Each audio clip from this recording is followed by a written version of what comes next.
started college, I didn't know what I wanted to do. And I think maybe we all get into that. I actually started out with a criminal justice major. That did not work out because I soon realized that there was no bantering or discussion on law, that law is law, and they wouldn't let me really analyze it and give them my opinion. So I changed my major several different times. And during college, I actually ended up being a nanny for a family that was heavily involved in politics. And I was really just looking for a job, a third job to be able to pay for college. So I was taking night classes. And in a conversation I had with my boss at the time, he owned his own political consulting business. I was very frustrated with college. I didn't know what to do. And he looked at me and he said, Carissa, do something in English. No matter what field you go in, everyone needs someone who knows how to read, speak, and write correctly. He said, so just do it. And I sat there and thought about it. And I thought, you know what? Those are the classes I enjoy the most. Like, I love English classes. I love literature classes. And so from that point forward, I just kind of dove in. I was not a good student in high school. Honestly, I wasn't. But when I kind of fell in love with it, and everything was downhill from there. So I chose English literature because I'm very analytical. I like taking time. I like digging into things. And that has served me well in my career. And I'll talk a little bit more about how that happened. So I ended up, of course, graduating with an English literature degree. And at that point, I also got married and had to move. So I moved to South Carolina, and I was thinking to myself, I don't know what I'm going to do. Like, what do I do? So to begin my career, I was a substitute teacher. And some of the teachers got to know me. They really liked me. So I was a long-term sub for a person that was in a situation. I long-term subbed in her English class. And they really wanted me to go into it. But that's when I realized that most of the fourth graders were bigger than me. And I would rather not be a full-time teacher. So I went out of that, and I did a couple of things here and there. And then I ended up taking a position in the governor's office in West Virginia, because if you'll remember, I was a nanny for people who were in politics, right? So this just proves to you that even though you're not doing anything career related, people are watching you. And I use that as an example constantly, because if you're a hard worker and if you put your best foot forward, no matter what you're doing, people notice. So while I was a nanny, I was there for 2.5 years, moved out of state. And the lady that was my boss, so the mom of the child I was a nanny, she was very high up in a congressional office. And I ended up interning in that office when I was still in college. But again, I moved. And so she called me one day when I was living down here in South Carolina and said, Carissa, I need someone who can keep up with me. And I know you can do that. I want you to come back. I want you to work for me in the governor's office. And I couldn't say no. I mean, what an opportunity, right? So my husband and I lived apart for a year. I worked in the governor's office. I got a lot of great experience. I learned about not necessarily politics, but political correctness, which will also serve you all very well. I learned how to communicate well with political officials, with elected officials, and also with constituents. My boss was over constituent services. So we dealt directly with our citizens who were going through rough times, whether it be a large flood or they just needed assistance with some federal assistance they weren't getting. And so I was up there for a while, and honestly, I learned a lot. She was my mentor. Even when I was her nanny, I watched her leave every day in a 3-piece suit to go to work. And she was a strong woman at the height of her career. And I came from a very poor background. And so just watching her really taught me a lot. How she carried herself, how she dressed, how she spoke. I learned a lot from her, and I had the privilege of just working for her later in the governor's office. So time went by. I was there for over a year, and I realized that I couldn't really live apart from my husband anymore. He was a fireman, so he was still down here. So at that point, I left the governor's office, but I remember telling my husband, I can't move to South Carolina without a job. I need a job, so help me out. So my husband was a fireman, and he worked for Horry County government. And he said, hey, there's this office called emergency management that's looking for an assistant. It's a grant position, but it's a job. Do you want it? And I'm like, well, I don't know what that is, but sure, why not? I'll come down. So I interviewed for the position, and they hired me. I took a huge pay cut, but again, I wanted to be with my husband. So I started out in emergency management as a person answering the phones.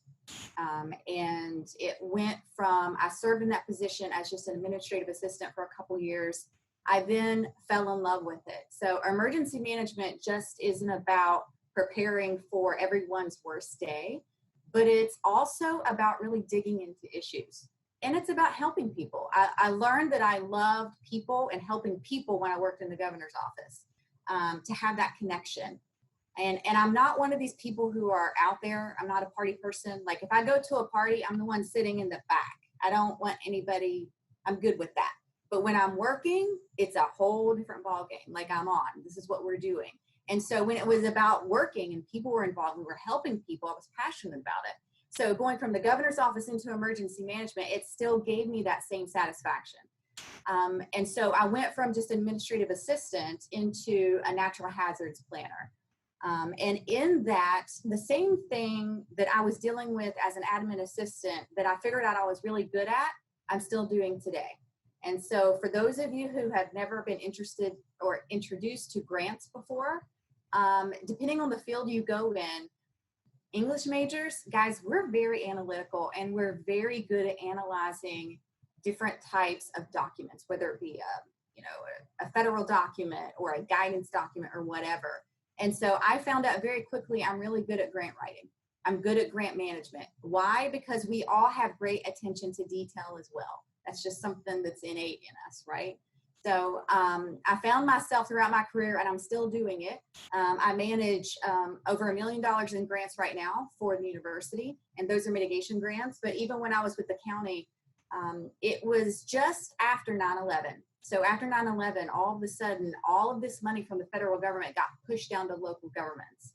And so we were dealing with millions of dollars of Homeland Security funding, and we had to figure out what to do with it. And it was very technical. And so I fell into that.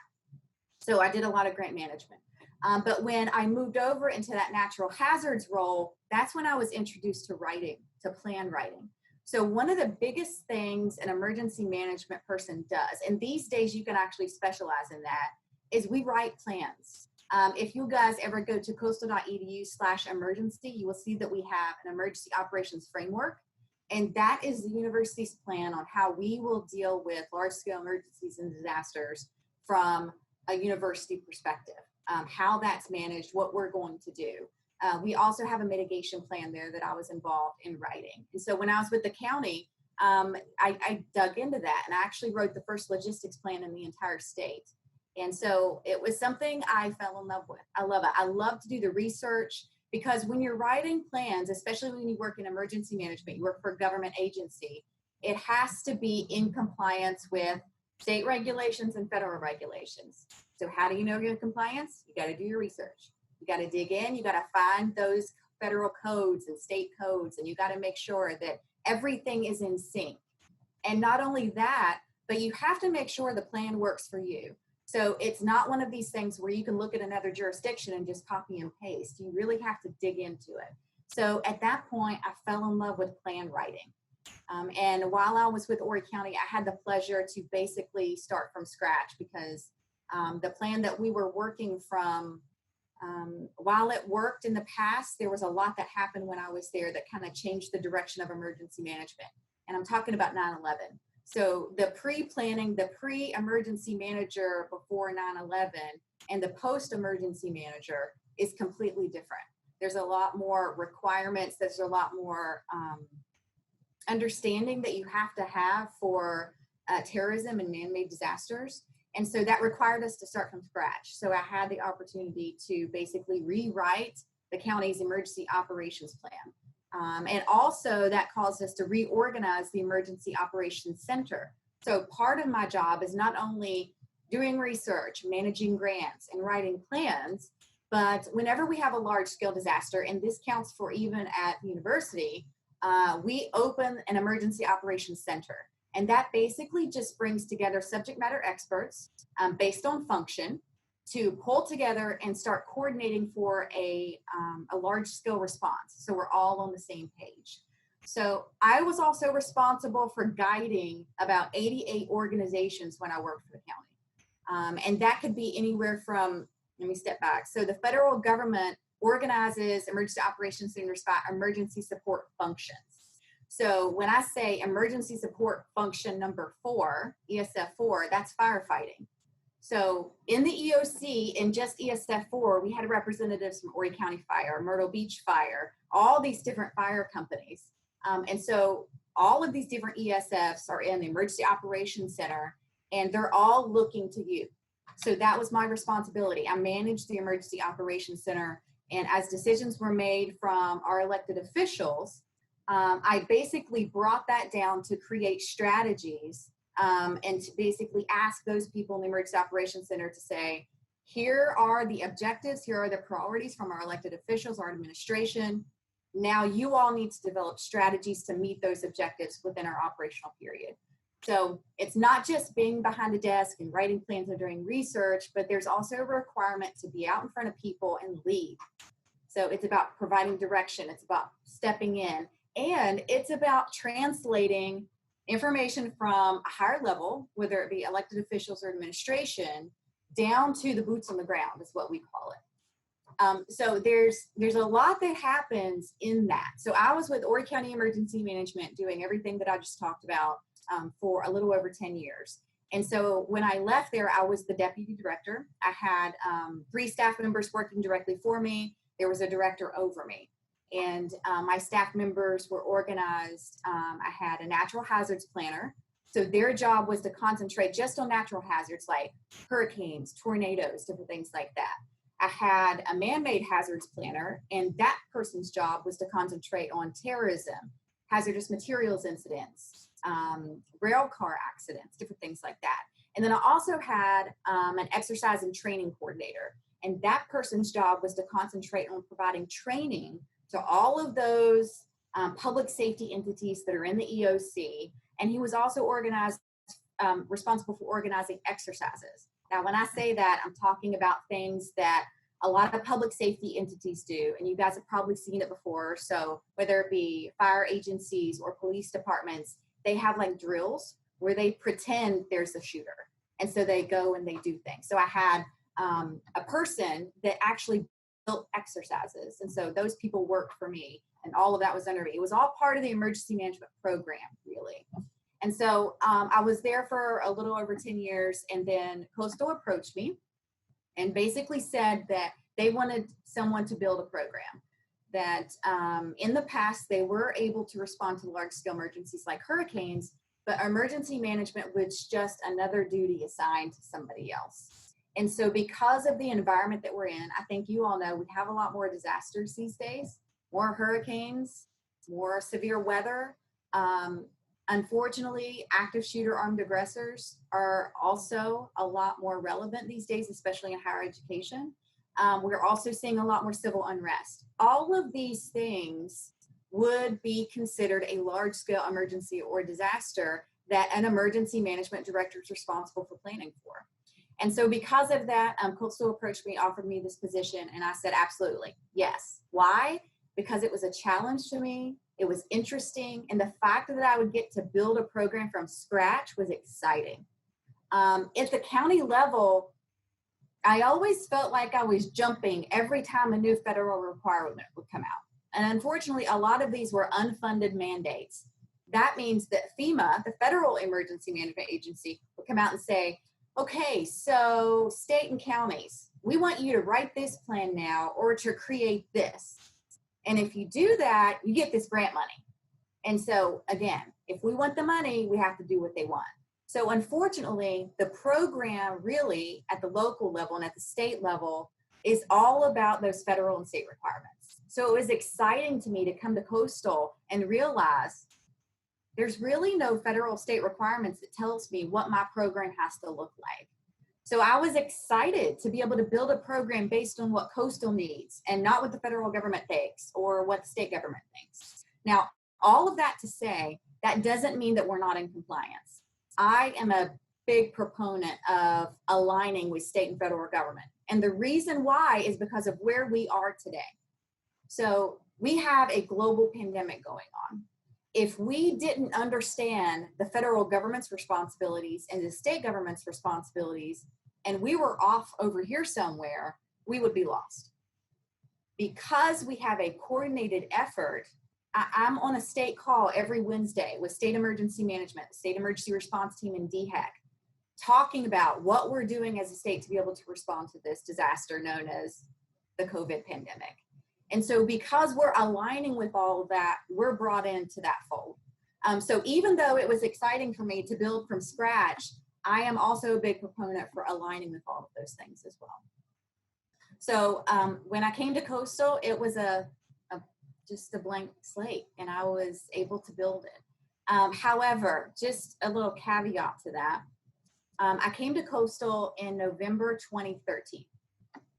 Excited to be able to build a program. My first steps were to write a strategic plan, right? So it's basically my vision for the next 5 years. January 2015, we had a pretty big ice storm. February 2015, we had even a big, 2014, we had even a bigger ice storm that was actually a federally declared disaster. So I got here in November 2013. Our first federal disaster was February 2014. 2015, we had major floods. 2016, Hurricane Matthew.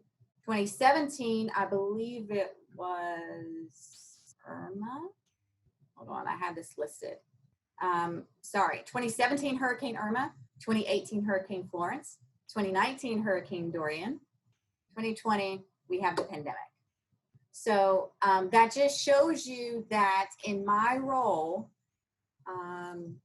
it's needed right now. Like, I know I've told you all that you can actually get a degree in emergency management, but there's such a need for what I do. People are hiring left and right. And so even though I'm talking to you about, I worked in county government as an emergency manager, and that position also exists at state government and even at the federal level with FEMA, please know that I have a friend that works at Boeing as their emergency management director. I have friends that work at Conway Hospital and Grantland Hospital as the emergency management director. Probably the most sophisticated emergency operations center you will ever see is at two companies, Disney World and Walmart. It's huge, absolutely huge. So what I'm doing today here at Coastal is done in private industry. It's done in the healthcare industry. It's done everywhere now. And so don't think that, in emergency management, you're necessarily pigeonholed to just government. Everyone needs someone who's looking at the big picture, assessing risk, starting to really plan for the what if. Everybody calls me the what if person. And really that is to prepare that entity to not only avoid risk, but to be able to be more resilient.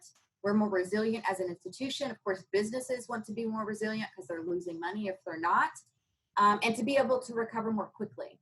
So when it comes to emergency management, we look at it really as 4 phases. There's preparedness, response, recovery, and mitigation.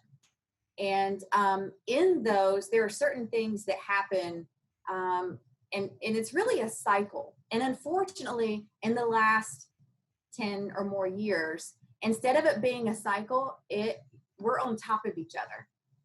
Like, I'm going to tell you right now, I'm still dealing with recovery issues from Hurricane Florence. I'm still going back and forth with FEMA trying to get reimbursed for Hurricane Florence and Hurricane Dorian. I have not closed those projects yet. And so even though that's been a long time ago, we're still in recovery for those things. It's overlapping. So in preparedness, what I concentrate on is public education.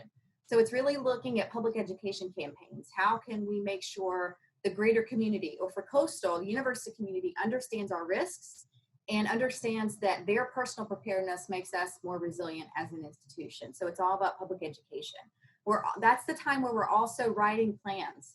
We're assessing the plans that we have, seeing if they can still be relevant, because after every disaster, you're really reviewing your plans to see, did it work? My plan says this is what we're going to do, but is that really what we did? And if not, we need to update that plan. We need to make changes. And then also in preparedness, we are training and exercising, which is basically us getting ready for the next thing. And just to let you all know, before COVID hit, we have been working with FEMA's National Exercise Division for a year to host a national level exercise on our campus. It was supposed to be in the summer, this past summer, and it was an active shooter exercise. Unfortunately, we have COVID, but we've been going through the planning process with them for over a year. So that's been put on hold. But again, that's something that we do while we're in preparedness. So in response, of course, I've already talked about, we activate the Emergency Operations Center. A big thing when it comes to emergency operations is situational awareness. There's a great video out there that I always show when I go to career days that really talks about what emergency management does. And it's funny because one of the things that they say is the emergency manager has to know everything at all times and then communicate that to everyone. And so that's called situational awareness. We have to know what's going on in order to respond appropriately.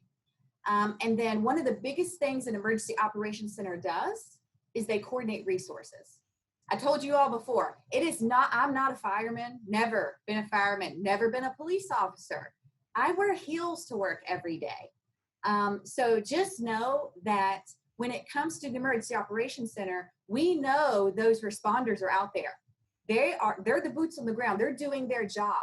The Emergency Operations Center, that responsibility is to build strategy and then to make sure they have the resources they need to do their job. For example, if we have a large wildland fire, or if something's going on campus where somebody comes in and says, I need 3 dump trucks and a backhoe to be able to do this. That's the Emergency Operations Center's responsibility to get them what they need. So we're coordinating those resources to have a successful response. Then we get into recovery. We have to assess damage. We have damage assessment teams that go out in the field. They assess damage. They come back to the Emergency Operations Center and we build that damage assessment because we have to communicate that up to the state level, who communicates that to the federal level, so we can get that disaster declaration, because it's all about hitting that threshold on how much damage you have.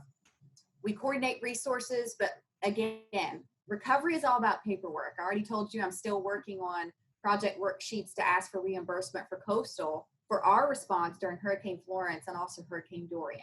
It's a ton of paperwork, but it's worth it, because when we respond to a disaster, we're spending money that wasn't budgeted for.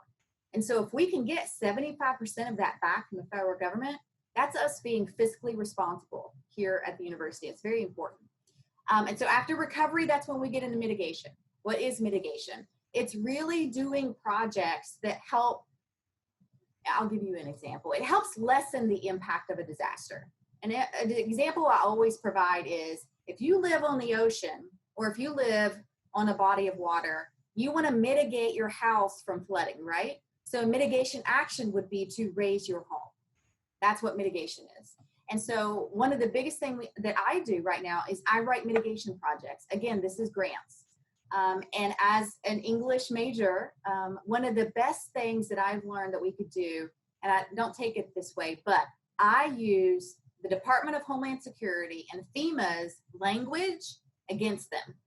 So when I apply for grants, I build my case based on their requirements and their guidance, because that's what they want to hear. And knock on wood, every grant I've ever applied for, I've received. Now I've got 2 in right now for 2 projects on campus that I don't know about yet. One of them is to put, let's see, I think one generator on the dining hall, and then a generator hookup on the UP dining hall. Because you guys know one of the issues that we have if we lose power on campus is that we can't feed you guys. So we're trying to fix that problem. So I'm trying to get generators. And then I have another grant application in to be able to update our mitigation plan. So we've got 2 of those in right now. But right now we got over $1 million in mitigation grants for the university. So I do a lot of grant writing, but public education, again, comes in under mitigation. So that's really the cycle of what I do. But unfortunately, like I said, because we've had back-to-back disasters since 2014, it's just overlapping. So there is no more cyclical thing happening with emergency management. You know, I could be in response, recovery, and mitigation all at the same time. And I have been for, the last, 6 years. So in a nutshell, and I know I just talked a lot, that's really what emergency management is, and it's what I do.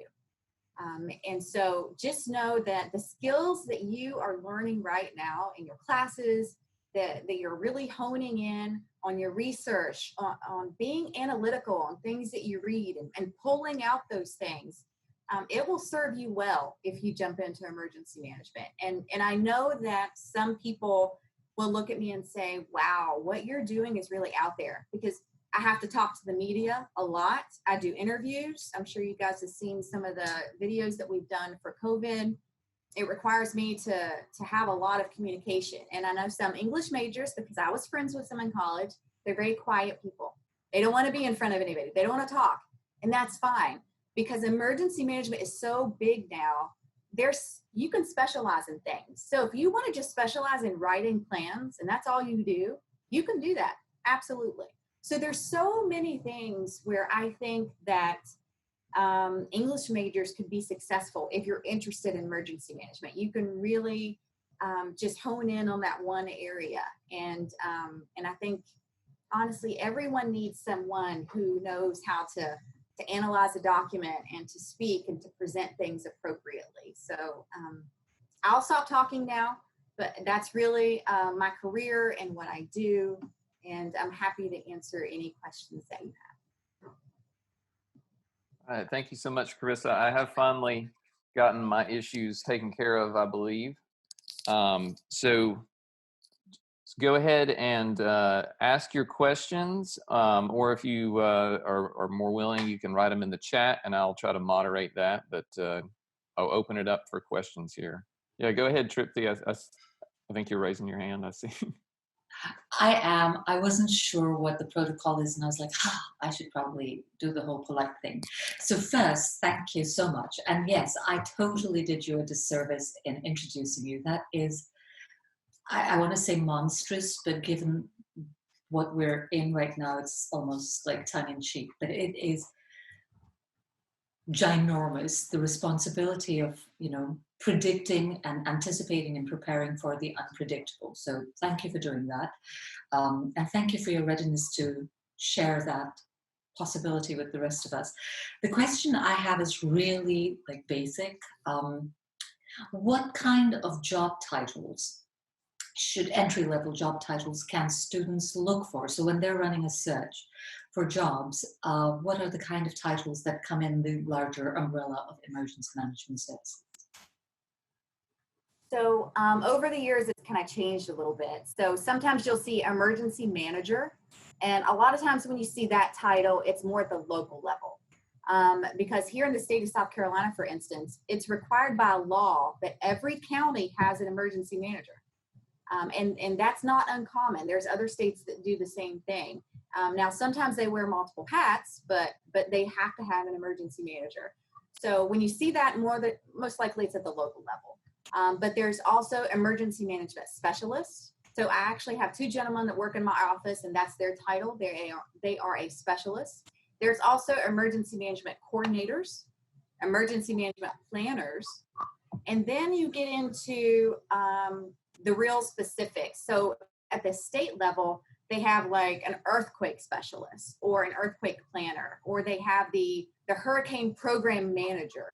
So if you live in a specific state, or if you're thinking, when I graduate, I've always wanted to live in this state, I want to move there, think about their hazards and vulnerabilities, because most of the time that's really where they build in their titles.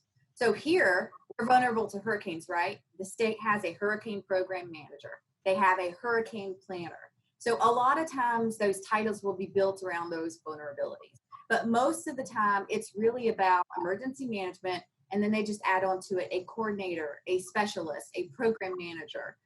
But if you're looking for something specific, they also put in those specific hazard areas. As an example, at the state level, there's a terrorism planner.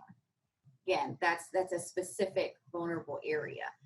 So that's something that you just need to keep in mind depending on where you live or where you want to work. It's really sometimes very specific to their vulnerabilities. Thank you. And let me just ask a follow-up question to that, because you mentioned a couple of different positions and some of them being specialists. So are there other degree requirements or things that people would need, or can we go straight from having an English degree to apply for some of these jobs that you've mentioned? So it's interesting because here on campus we have the I think it's Homeland Security and Intelligence program. So I've had many of them come to my office and say, hey, I want to get into emergency management. What do I need to do? And I would tell them the same thing because they're kind of on the outside of emergency management. So if you want to go into emergency management, you have an English degree, I would advise you to start doing some training. And so the first place to look for free training is to go to FEMA's website. FEMA has a huge training program, and they have these, actually 2 different types of training, but for you all, for your free training, it's an online program where you do online classes. And you can search, they've changed their website recently, otherwise I will tell you exactly what it is. You just Google FEMA training, you can start taking those things. Because I will tell you right now, when I put out a job advertisement for the 2 gentlemen that work for me, there are specific classes that you can take for free that are right there that I required. And those are called incident management classes. So it's called ICS 100, 200, 700, and 800. Those are free. Everyone requires those. State, local, it doesn't matter where you go. That's a requirement for a job that you all can take care of right now. So the first thing you could do is go to FEMA's website, Google FEMA training, start taking free classes online, and take the ones that you're interested in. But just take a look through those and start there. I would also tell you to reach out to your local emergency manager. So for those of you that are here on campus, I'm happy to talk to you anytime. I have internships in my office, and my internships are project-based. I don't believe in bringing people in and telling them to answer the phone. That's not going to help you in the long run. So what I do is I work with my interns to develop projects that will benefit you, but yet also benefit my program. A lot of times that requires research and writing. That's really what I look for. So if you're really interested in getting into it, you can also go talk to the local emergency manager. For example, the city of Myrtle Beach has an emergency management director. The county has an emergency management director. Both hospitals have emergency management. Everyone is always looking for people to help. Internships. You could get your foot in the door. Why? Because you guys know how to do research and you know how to write. So in order to get what I would consider experience at the college level, I would reach out to those people who are always looking for help on the local level. But to get your foot in the door, go ahead and start taking some FEMA classes. And there's other entities out there when it comes to free training, but it's on the Homeland Security side of things. And that would take a little bit more research because sometimes you have to be part of an organization to get into that training. But most of the time, if, like I said, if you build a relationship with the emergency manager in your area, they may send you to take a class under their umbrella. So it's just one of those things where you have to build relationships. And I'll just say that too. In order to be successful in emergency management, it's all about relationships. And that's why I'm great friends with, the county emergency manager and the fire chief and the police chief, because you don't want to wait until you're in disaster mode to call up the fire chief and he not know who you are. So it's all about building those relationships. And as an example, every September, not right now, but every September I hold an event on campus called the Prepare-a-thon. And I reach out to all the local first responders and ask them to come on campus.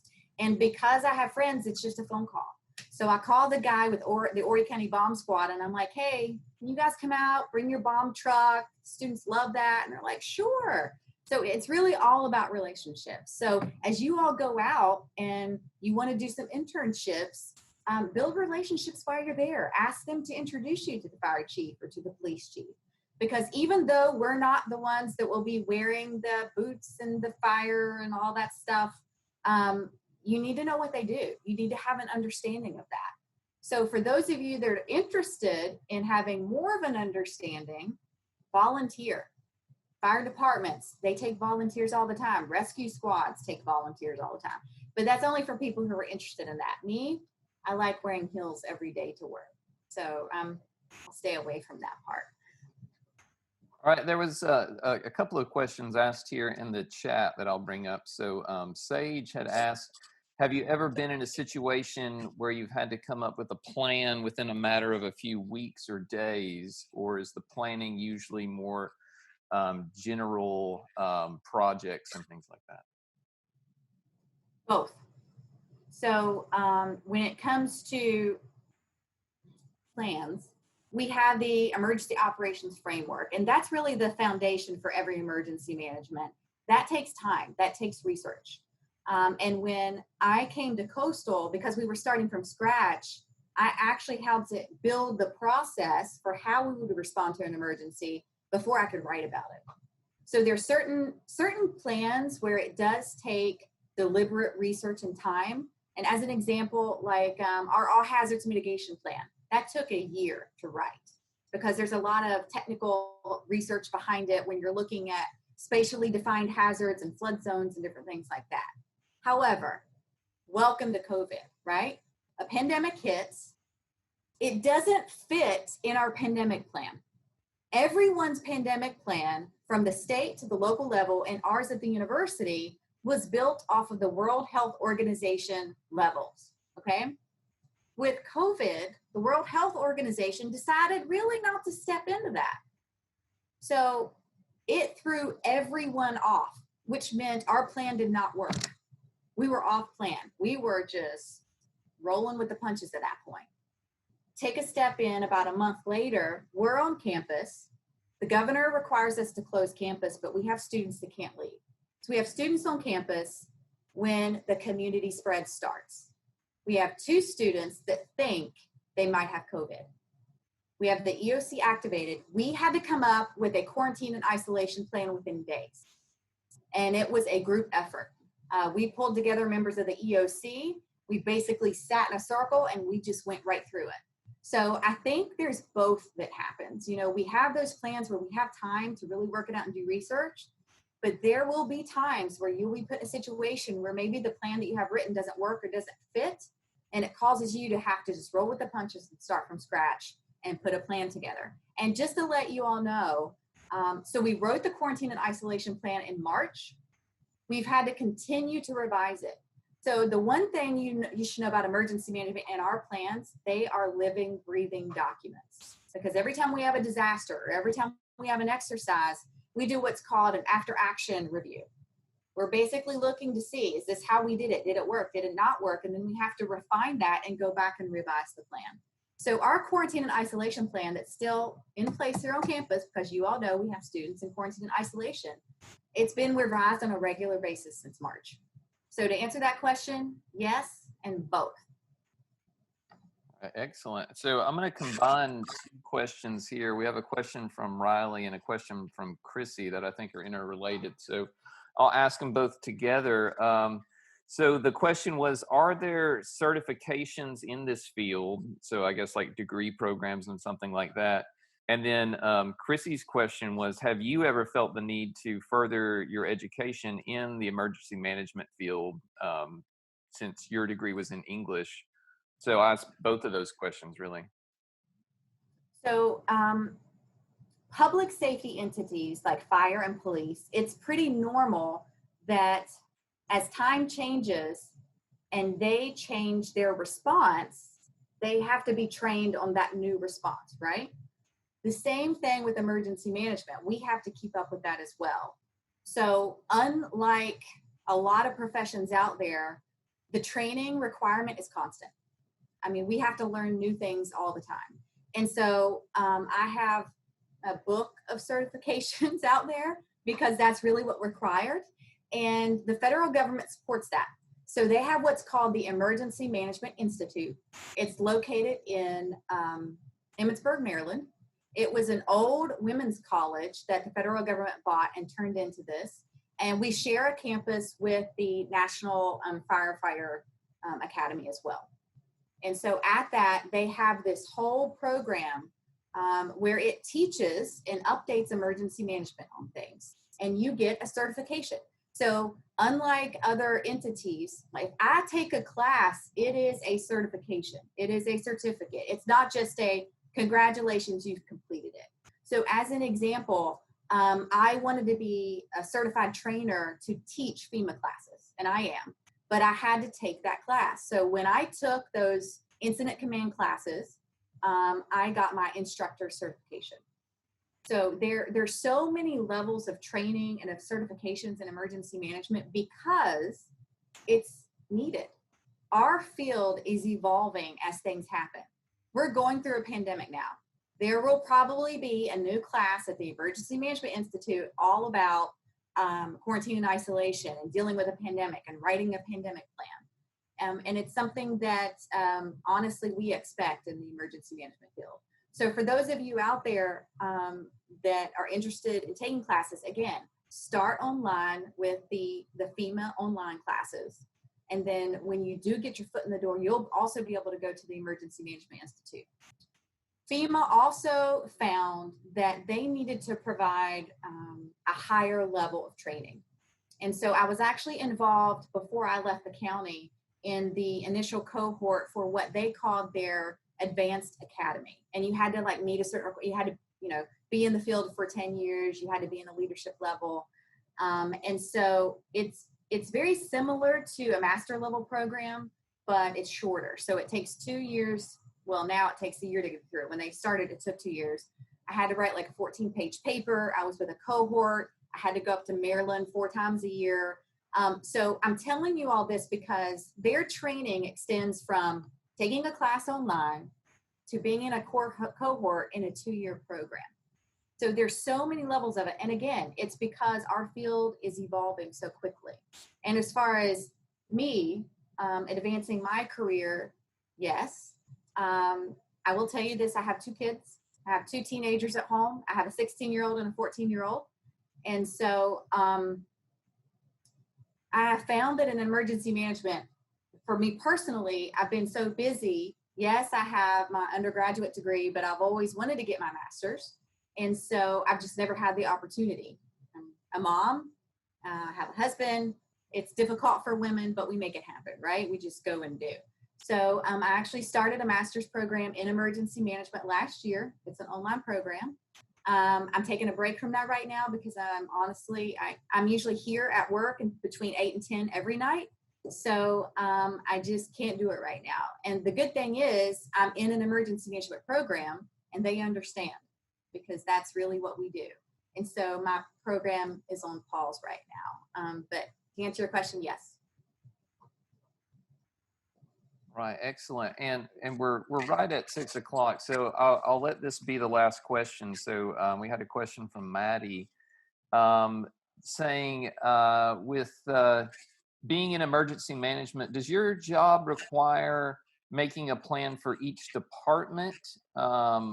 Or is it just focused on one area or jurisdiction? Because she has her mom actually works in emergent management for Orange and Rockland utility company and was, so she was asking for that reason. So can you answer that? Sure. So from even when I was with the county, so in the level at the county and here at Coastal, it's our responsibility to write plans from a university-wide perspective. So how is the university going to respond? Now, there are instances where we ask departments to assess risk and write a plan. And honestly, one of my next steps before COVID happened was to address continuity of operations, which would require every department on campus to have their own plan. And so one of the things I was looking at before COVID happened is what we would really do is create a template for those departments to really just outline what the required areas are. Because I'm going to tell you right now, I cannot go into, let's say, the science department or let's say even to a staff department. Like I can't go into public safety and write their plan because I'm not in it every day. I don't know the ins and outs. I can't really assess the risk because I'm not in it. So I have to have help. It has to be a coordinated effort. But I can provide assistance as to what needs to be focused on in the plan, what areas have to be addressed, how do you assess risk? And so before, like I said, before COVID happened, my hope was to really look at continuity of operations. And that would require me building a template, reaching out to those departments and saying, okay, now we need to go through the process to do all of this. So no, as emergency management for the entire university, it is not my responsibility to write an individual plan for every department. However, it is my responsibility to provide the guidance needed to make sure that that department is successful in any type of emergency planning that they want to step into. So I'm kind of like their subject matter expert, or even a facilitator maybe in that planning process. And that is normally the way it happens at the county level government as well. They help their departments really work out those things. All right. Well, I don't want to hold us up any longer tonight. Once again, I apologize for getting started late with all of my technological issues, but I was finally able to iron those out.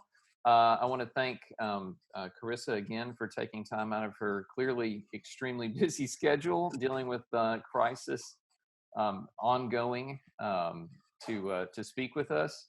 I want to just remind us of some of the things that Carissa said. If you are interested in going into this area as an English major, a couple of steps that you can take right now are reaching out to your local manager, and here she is. She's already acknowledged that she is more than willing to meet with anyone who has interest in joining this field.